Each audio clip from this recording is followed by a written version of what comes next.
Jadi kadal itu bukan seperti yang orang-orang bilang nih. Mungkin orang-orang bilang kadal suka ngadalin orang gitu. Sebenarnya kadal itu ada singkatan. Itu dia. Oke. Kita tak tahu. Buat aja podcast lah, why? Ya, lemah sekali hari ini, boy. bangsat. Udah makan kan, Pak? Udah makan kan? Lumayan. Lu telat kenapa tadi? Ih, ngajar, Pak. Pusing. Kok ngajar? Oh, ngajar bapak itu ya? Iya. Nih. Masuk kegigit Apa? Masih keget. Tadi keget. Emang ngeri. Ini anak deadcore tuh. Deadcore jin diget sama dia. Oke lah, kali ini kita ada kedatangan kawan yang tidak asing lagi. Di Batam sih. Setiap event kayaknya ada dia. Ada terus.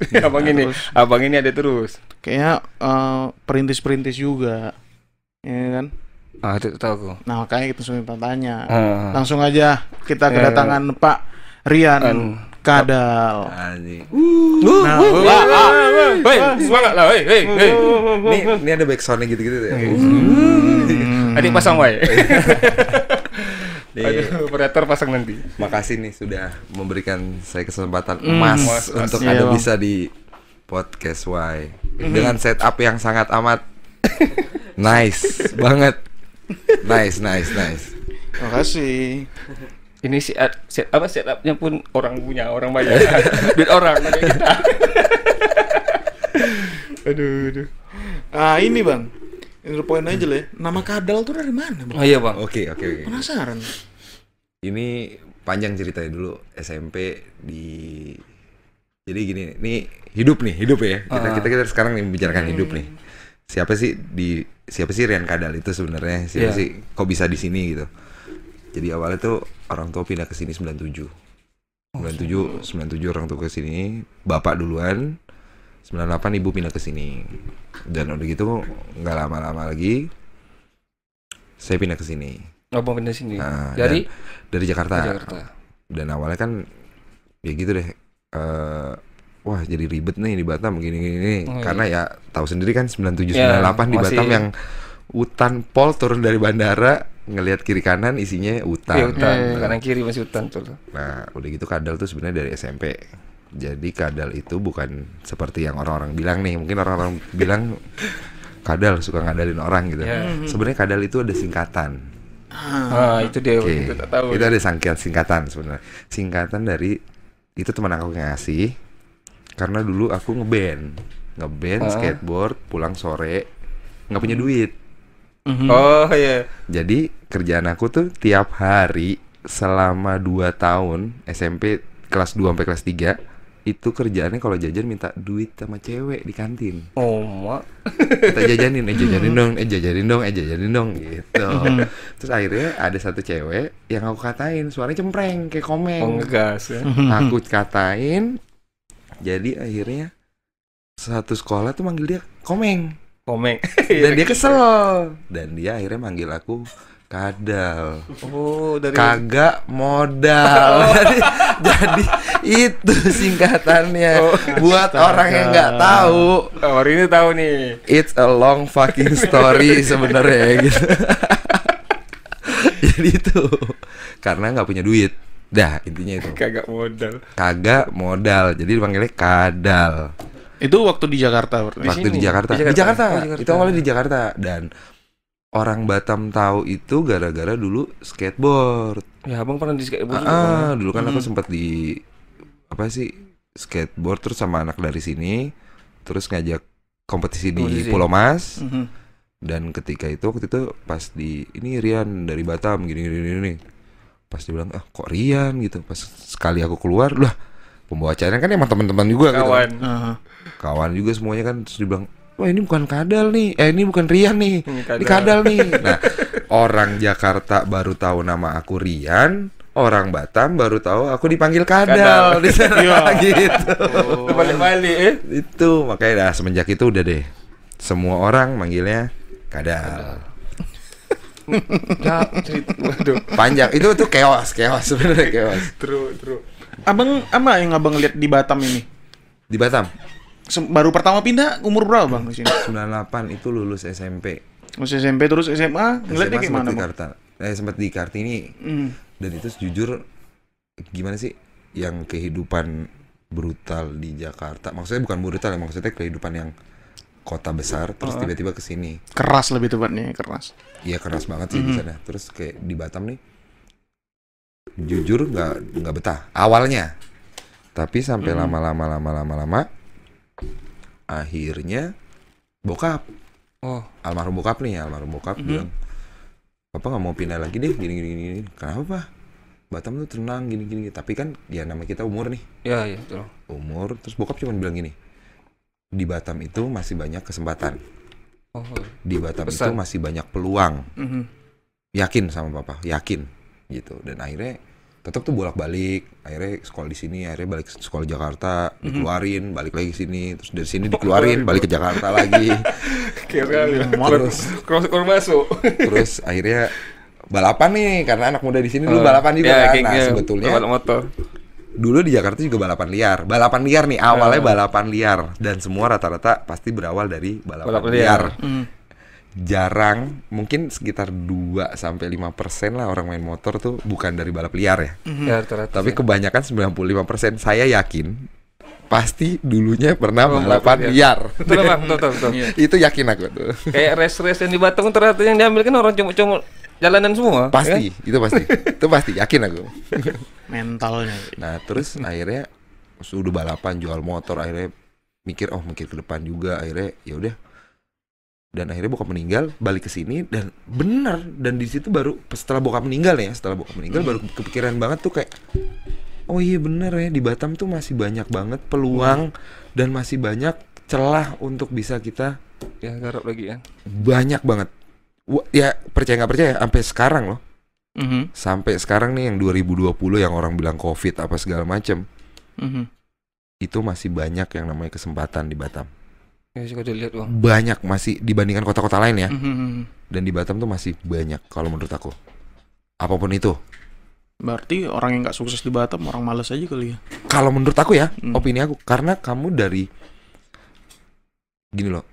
Ini kan kalau menurut aku nih, ini nggak tahu ya, ini cuman pemikiran bodoh aja ya. Pemikiran bodoh menurut aku nih, Batam itu pintu masuk dari semua. Gerbang. Semua dari kamu mau cari. Oke lah, kita dari mulai kita ngomong yang kecil ya. Kita ngomong dari yang kecil deh. Penyelundup. Dari penyelundup, dari just tip, dari apa semua. Coba deh lihat just tip atau toko-toko gede di Jakarta. Enggak ya, maksudnya mid class ya kita bilangnya. Atau yang punya brand bagus di Jakarta, pasti rata-rata ngambil barang ya. Batam. Pasti dari Batam. Pasti dari seller Batam. Yakin. Yakin aku. Rata-rata pasti. Enggak, dan semua ya. Dari mulai bahan makanan, dari mulai sepatu, baju, apapun itu, whatever, pasti anak Batam. Obat juga, King. Obat juga. Ada just tip Panadol. Ada. Koyo. Oh iya, obat-obat ini. Gak masuk akal. Obat Singapura gitu ya. Panadol Indonesia sama Panadol Singapura beda. Beda. Padahal sama aja namanya. Iya, itu benar. Gila orang. Nah, itu menurut peluang enggak sih sebenarnya? Itu peluang kan? Itu peluang kan? Iya. Nah, terus balik lagi nih, kalau menurut aku setelah ditelaah baik-baik, Batam itu benar. Bila Anda tabah akan menang. Tuh. Asik. Itu yang pertama kali aku datang ke Batam tuh dikasih tuh gitu. Terus bila Anda akan kalah ya pokoknya. Oh, itu ada tuh yang sebelum. Ada satu lagi lah. Nah, itu nggak mau diinget sih, jangan. Jadi ingetnya kita akan menang aja udah. Aku sih bila Anda tiba Amoy menanti. Bisa. Cuman itu yang gue ingat, yang itu nggak tahu aku malah. Enggak, tapi itu jujur itu salah satu yang ngebuat aku betah di Batam juga. Iya kan? Iya. Amoy, cici. Tapi sekarang udah jago-jago yang dandan. Dulu 10 tahun 15 tahun lalu kurang dandan. Ya, kayak ini kan setelan ini ya, setelan penyanyi cilik gitu ya. Sel bedak aja, tapi bedak pakai lipstick gitu kan. Kalau sekarang bagus. Mungkin film Korea kali ya. Perkembangan zaman mungkin ya. Iya. Dulu kurang, tapi sekarang mantap. BCS mantap. Baksa lagi. Segmentasi ya kalau di Batam ya. Kalau emang kita mau ngelihat Amoy, kita lebih kemana? Kita lebih gini. Dan sebenarnya di Jakarta sama seperti itu, tapi versinya lebih gede. Jadi kayak misalkan kayak jujur nih, aku pengen ngelihat cece lucu nih. Aku makan kepik. Oke, Pantai Indah Kapuk. Pantai Indah Kapuk, dan aku tinggal di timur keluargaku. Nah itu kan jauh tuh. Nah kalau di Batam kan sebenarnya sama, tapi skalanya lebih kecil dan lebih enak gitu loh. Dan itu yang ngebuat aku betah di Batam. Itu. Satu hari bisa ke 2 mall. Kalau di Jakarta mikir. Nggak bisa. Nggak. Mikir. Asli. Nah, apa nih yang membuat abang jatuh cinta dulu? Pertama pada motor. Motor bang. Wah motor nih kalau diingat-ingat motor dulu ya balapan. Terus sekarang gini, sekolah juga kayaknya lu punya motor kencang kayaknya gimana sih? Kayak bintangnya di sekolah tuh kayaknya pasti punya motor kencang dan yang motornya keren gitu loh. Itu pasti apa? Termodif gitu kan. Jadi kalau aku nih di video klip punk rock tuh aku yang nerd gitu lah istilahnya nih. Nah jadi kan orang itu kan yang keren, motornya keren gitu. Itu sama sebenarnya gini sih, waktu itu pengen bikin motor, tapi nggak punya duit. Jadi intinya nih duit nih sebenarnya. Ya, pasti ke situ juga lah bang. Pasti. Jadi pasti ke situ. Jadi gini, waktu itu pas divorce, nah kebetulan saya udah divorce ya. Maksudnya pas divorce, itu biar nggak gila nyari sesuatu untuk bisa occupy your mind. Jadi kayak bikin, jadi otak nih nggak mikir kesedihan, nggak mikir wah gila hidup gue gimana nih, hancur nih, udah umur 30 lebih terus mau bunuh diri gitu kan, nggak tahu mau ngapain. Terus tiba-tiba mikir ada teman-teman juga, oh ya ayo bikin motor yuk, awalnya sih Rizky juga. Oh bang Rizky yang Jakarta. Bang Rizky yang di Jakarta sih awalnya tuh bener-bener itu kebukanya gara-gara yuk tahun 2014 kita ke Custom Fest, 2015 kita bikin motor, kita riding bareng. Kalau yang nggak jadi motornya namanya ganti kontol. Jadi kalau ketemu kita panggil namanya. Kalau tak jadi, itu ngeri tuh. Iya. Nah itu jadi pertaruhannya sangat amat besar nih kan gitu loh. Jadi emang, waduh gimana caranya? Dan akhirnya waktu itu kebetulan udah resign dari kantor yang sebelumnya nih, dari shipping agency, shipping oil and rig semua segala macam, resign dan akhirnya coba fokus ke motor karena itu pas masa resign, divorce, ekonomi free fall banget gitu. Nah itu ngebuat jadi akhirnya ya udah coba motor, siapa tahu itu bisa jadi terapi.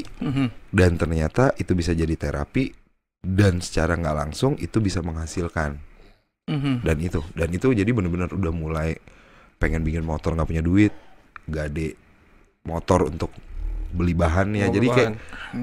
Jadi kayak untuk mesin las pertama itu aku gade beat aku.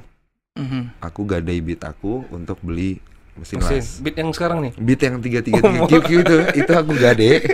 Itu untuk beli mesin las TIG. Legend waktu beat itu. Dan terus aku jual-jual sebagian, maksudnya kayak jual sepatu, jual barang. Itu untuk beli bahan. Oh. Nah itu buat beli bahan. Itu motor beat nggak boleh dijual itu. Nggak boleh. Itu. Dan itu sih sebenarnya awalnya karena nggak punya terus dibantuin teman juga, ngelas gimana sih begini, jadi kayak konsultasi telepon, by phone, by video call, itu gini terus kebetulan pas lagi ke Jakarta lagi pulang main ke bengkel teman terus diajarin gitu.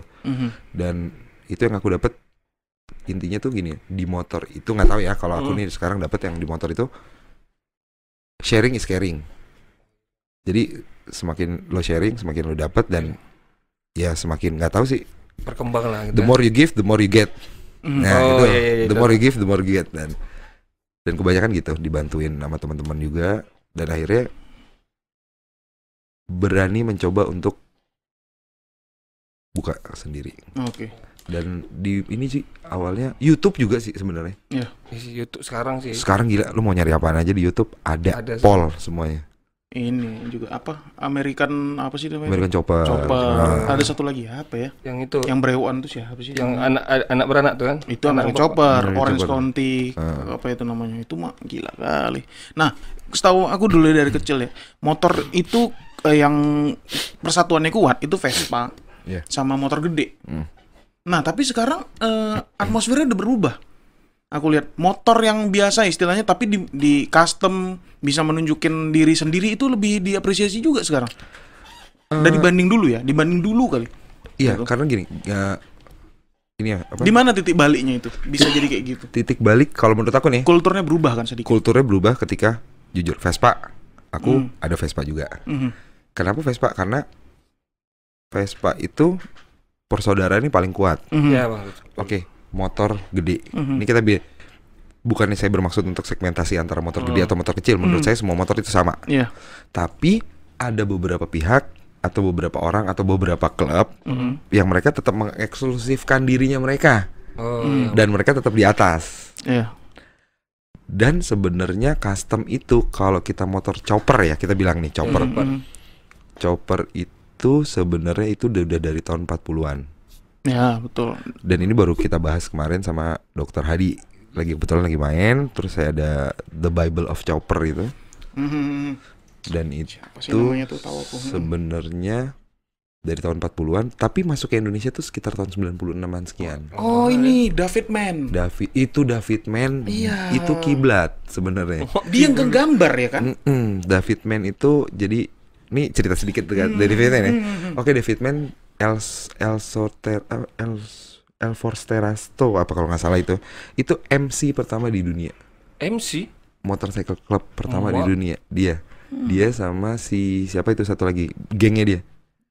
Jadi semuanya David Mann gambar itu itu berdasarkan real event. Semua itu terjadi nyata. Harus cari gambarnya gila-gila. Itu gila sih. Itu David Mann anjing ini. Iya.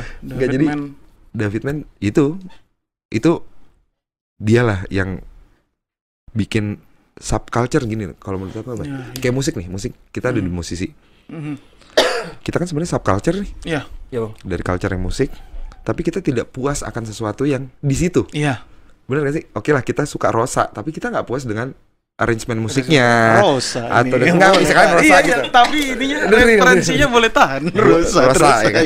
Tadi di mobil dengerin itu. Nggak bisa kan Rosa, tapi kan kita jadi subculture nih. Subculture yang kita tidak egois kita. Iya. Menurut aku, wah Rosa nih arrangementnya coba gitarnya mesti begini nih. Ini bassnya begini. Nih atau drumnya mungkin dibikin lebih drama yang atau gimana.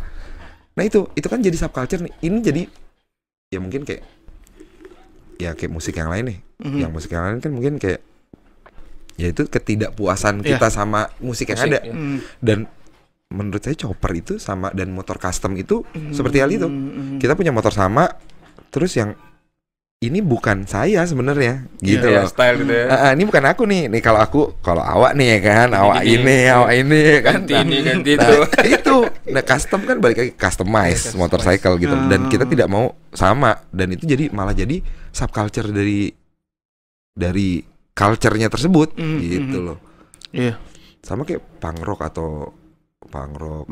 ada post-punk, itu kan yang mungkin mereka nggak puas, terus mereka bikin subculture lagi, mereka bikin anak musik new lagi, wave, bahkan new wave, disco tuh dari punk lah, bingung. Nah itu orang mungkin nggak puas, mereka bikin baru, Beastie Boys yang dari hardcore punk jadi hip hop, karena ternyata mereka lebih suka ke hip hop dibandingkan ke lebih sukses. Nah, Rosa. Dibit apa? Dibit. Keras punk. Rosa tuh keras punk juga tuh. Jangan-jangan. Nah itu sih titik baliknya mungkin kalau menurut aku sih ketidakpuasan manusia sama sesuatu hal yang melahirkan hal tersebut.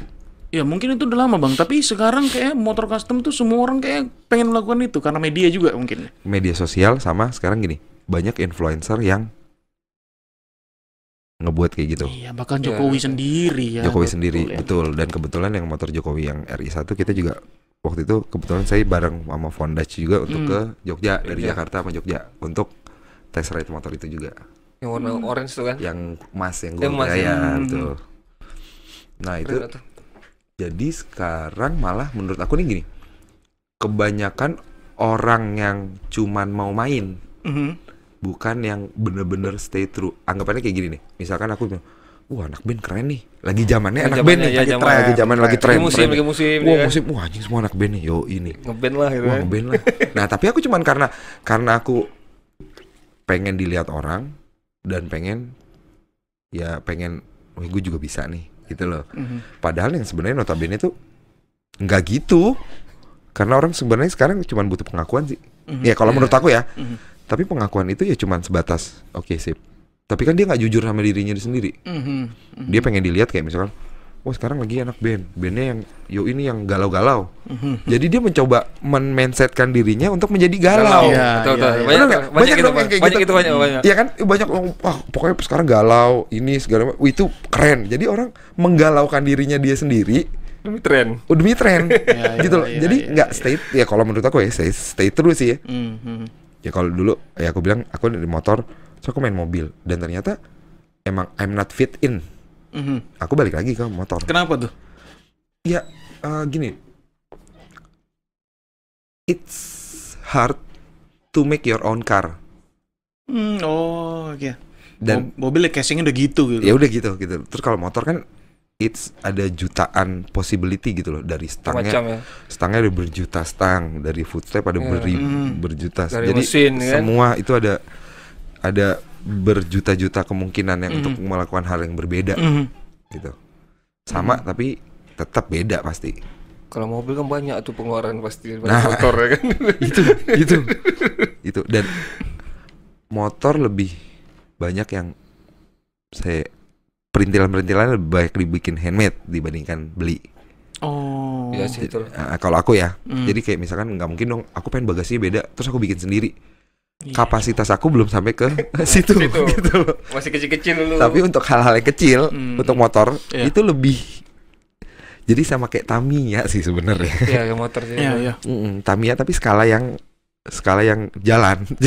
Bisa ke jalan raya gitu. Itu sebenarnya. Apa nama bengkel bang? Bengkel. MAS Motorcycle. MAS Motorcycle. Penasaran? Dari mana tuh singkatannya? Okay. Itu penasaran juga aku tuh. Jadi kebetulan gini, MAS itu sebenarnya jujur itu bukan punya saya. Itu punya anak saya. Namanya Muhammad Altaf Azhar Saputra.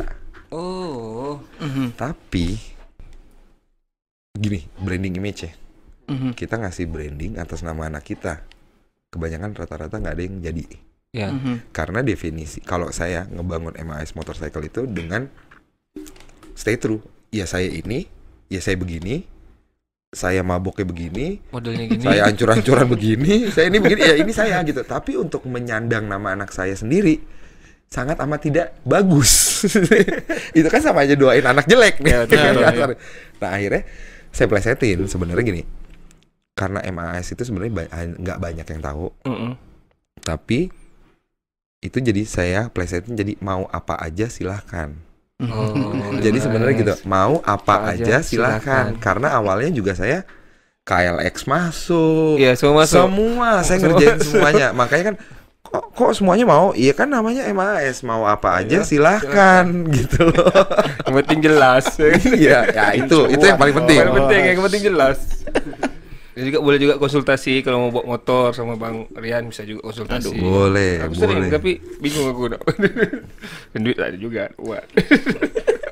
Berapaan sih Bang kalau custom chopper lah misalnya? Custom chopper. Nih, custom chopper itu sekarang kita balikin lagi. Gak usah mesinnya, itu aja. Rangkanya aja. Rangkanya itu depends. Jadi gini. Bukan yang kamu nyebutin harga nih, tapi tetap nyebutin, tapi menurut aku di platform yang sangat gede kayak podcast gua ini dari semua kalangan nih kan ngedenger nih gitu loh. Belum tentu. Enggak, ini keras loh ini. Ini sampai dalam loh ini, dalam. Jadi gini, karena menurut saya sensitif itu range kita ngomongin range aja. Range-nya kayak mungkin saya lihat kayak motor chopper itu kalau di Batam ya, itu antara 3 juta 4, 5 sampai 7. Tak terhingga. Enggak sampai 7. Itu untuk frame only.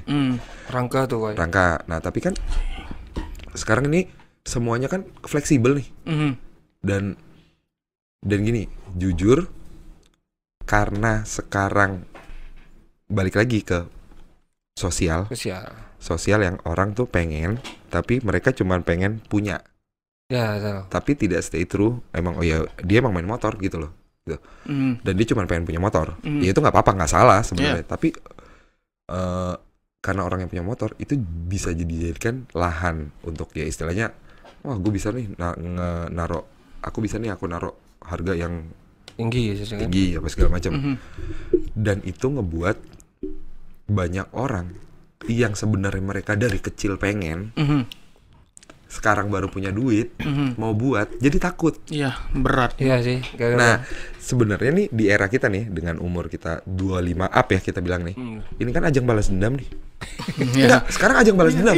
Ketika kita dulu lulus sekolah, kuliah, duit pas-pasan, kita udah kerja sendiri, mau ngapa-ngapain terserah kita dong. Sekarang, bener nggak? Nah, ini kan ajang balas dendam nih, yang dulu nggak kesampean, sekarang mau disikat. Iya. Nah, itu betul. Bener nggak? Sekarang nih ajang balas dendam nih sebenarnya nih, untuk umuran kita ya. Betul.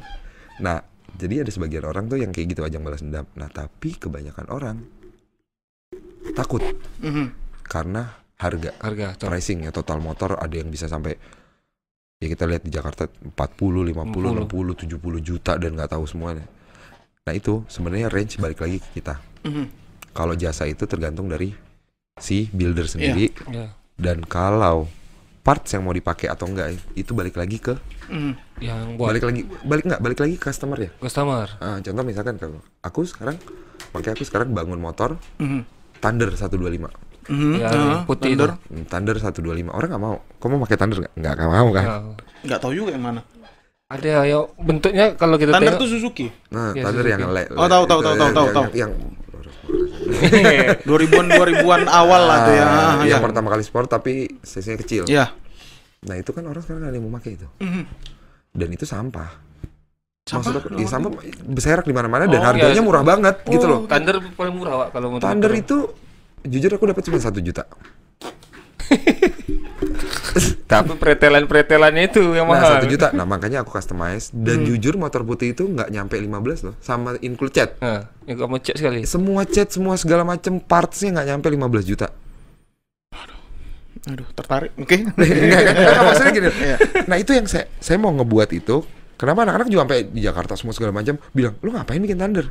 Ya karena aku mau bilang, kalau emang dengan porsi dan posisi yang pas, harga itu cukup. Duit itu cukup. Kalau dengan keuangan kita, ibarat dengan modal kita yang tak terlalu banyak, mau motor besar-besar pun tak akan cukup. Nggak cukup, ya betul. Kan itu balik lagi ke kita. Nah, kalau aku sekarang lagi mau itu, jujur aku mau ngebuat itu. Sebenarnya custom nggak mahal. Kalau kamu benar-benar bisa nemuin parts yang pas dan cocok. Iya. Kalau aku, jadi anggapannya gitar misalkan Gibson sama efeknya yang ini, gitu. Tak cocok nih, kan? Harus ini kan. Gitu. Kita ngeliat orang, oh ini pakai ini. Oh ternyata kita lagi ngulik-ngulik efek. Wah efek ini juga sebenarnya sama. Bagus, nih. ya. Nah sama bunyinya. Nah sama bunyinya. Tapi kan beda merek. Yang penting punya konsep. Yang penting punya konsep. Yang penting punya konsep dan gimana ya? Sama builder yang percaya aja. Iya. Gitu loh. Satu lagi Bang, sebenarnya kayak ini to the point aja lah ya. Untuk motor-motoran, kayaknya orang yang di Jakarta Selatan itu yang lagi megang. Iya. Mereka kayak udah ngebuat tren. Dia udah level orang-orang itu udah bisa ngebuat tren tuh. Dia kan bisa jadi kan? Bisa jadi gini karena menurut aku gini. Kita kan punya kiblat nih. Iya. Nah, itu baru masuk kiblat maksudnya. Nah, kalau menurut aku kan kiblat nih. Kita punya kiblat. Nah, kiblat kita ini mungkin mereka duluan. Oh ya, betul. Jadi anggapannya gini nih. Anggap aja kayak kamu nih main apa sih apa bilangnya tuh noise gitu. Noise. Mungkin kamu udah ngevisiin itu, aduh mungkin ngelihat lagi di mana atau pernah ngelihat apa. Wah, noise nih yo ini. Terus kamu duluan. Iya. Ya berarti kan kamu sekarang jadi kiblat nih. Oh, oke. Tapi dengan orang dan tempat yang tepat dan dengan posisi yang tepat, maksud aku gini, komposisi yang pas.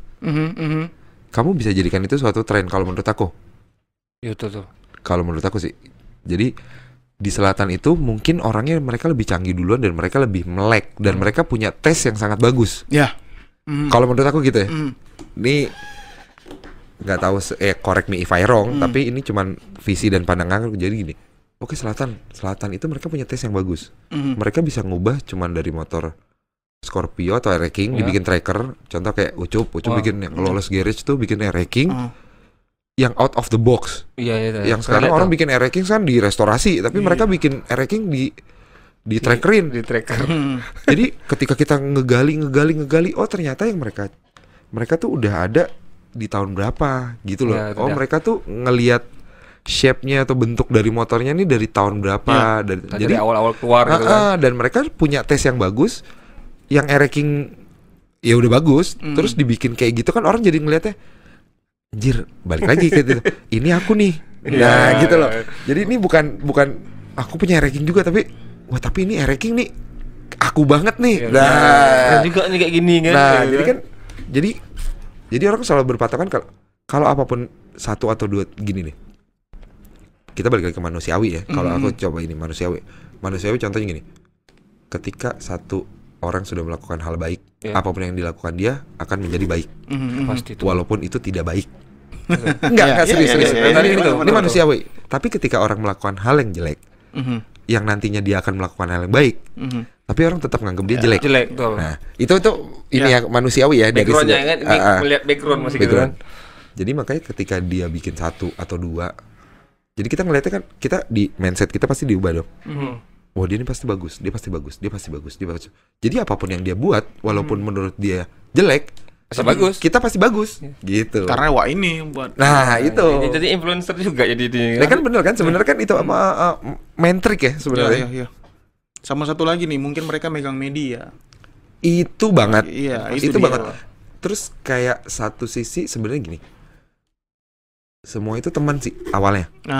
Jadi kayak aku kemana-mana, jujur kayak aku misalkan aku ada teman di Jepang, aku ada teman di Bangkok, itu tuh dari teman. Jadi kayak teman dikenalin teman, dan jujur saya ngerasa di motor ini penting banget punya teman banyak. Sama lah di musik pun sama juga gitu. Jadi kayak koneksi kan. Koneksi. Jadi gini, mungkin sebagian orang nggak percaya nih, mungkin ada beberapa orang yang, lu ngapain sih buang-buang duit buat teman-teman? Kamu ngapain sih buang-buang duit, teman kamu datang kamu giniin. Maaf ya kalau misalkan saya bilang kalau itu salah. Betul. Networking itu penting. Networking itu mungkin kita nggak dapetin hasilnya sekarang, tapi nanti kita bakal dapetin hasilnya nanti. Tapi kita nggak pernah tahu. Iya. Selama kamu baik sama orang, kamu pasti bakal dikasih baik. Udah itu aja. Iya, macam contoh orang Singapura datang bensinnya kan. Kita gini-gini. Padahal kita tuh tak terlalu berlebihan lah, tapi pas kita kesana, gila orang tuh bang. Nah itu kan karena gini, sebenarnya kan gini, kita ngomongin real ya. Iya. Finansial kita juga nggak banyak banget. Kalau saya nih, saya finansial juga nggak banyak. At least kita bisa nge-treat mereka. Itu aja menurut saya udah cukup. Iya. Dan pasti ya itu balik lagi, you give good, you get good. Malah menurut aku kalau kita nge-treat orang dengan cara lokal itu lebih menyenangkan. Iya, dan orang sana lebih suka begitu. Iya, daripada ke tempat turis. Betul. Ya, kayak aku nih, misalnya kita tur, pasti dibawa ke tempat yang murah dan enak. Bisa kayak gitu. Iya, itu yang jadi main, apa maksudnya? Iya. Nih lo, jadi kayak kemarin nih aku ke Bali, sebulan di Bali sama 3 apa segala. Dia ngajak aku yang lokal makan. Sudah aku lihat tuh. Jadi kayak yang bener-bener di warung makan di sini ya, nggak usah. Yang kalian makan biasanya di mana? Iya, itu lebih mantap. Dan karena orang-orang dari luar, dari Singapura apa segala macam datang ke sini, yang biasa kamu makan apa ya? Yang kalau aku biasa makan ya telur penyet gitu-gitu. Jadi ya sebenarnya kalau dipikir telur penyet itu juga jadi tempat yang ikonik juga ya. Betul bang, aku Singapura nyari ayam penyet itu susah pak. Ayam penyet, telur penyet, tak tahu orang sana. Itu telur penyet di Jodoh itu cuman tinggal satu benua lagi yang belum datang, orang Afrika mungkin. Dari Lokasuara bawa ke situ terus semua kan? Iya, dari Afrika. Dari Afrika yang belum ada. Dan itu sebenarnya jadi ikonik, tempat ikonik gitu kan jadinya kan untuk di Batam ya. Telur penyet. Si Satya pun dari Jogja pun nyari sini telur penyet. Iya, bawa ke situ. Ikonik. Kayak kita ke sana pasti dibawanya ke warung apanya mereka kan. Betul-betul lokal taste-nya habis-habisan, bukan sekedar turis gitu. Kok makanan turis kan pasti mahal. Betul. Yalah. Mungkin enak tapi mahal. Dan ya itu nggak, ya saya pas lah untuk itu.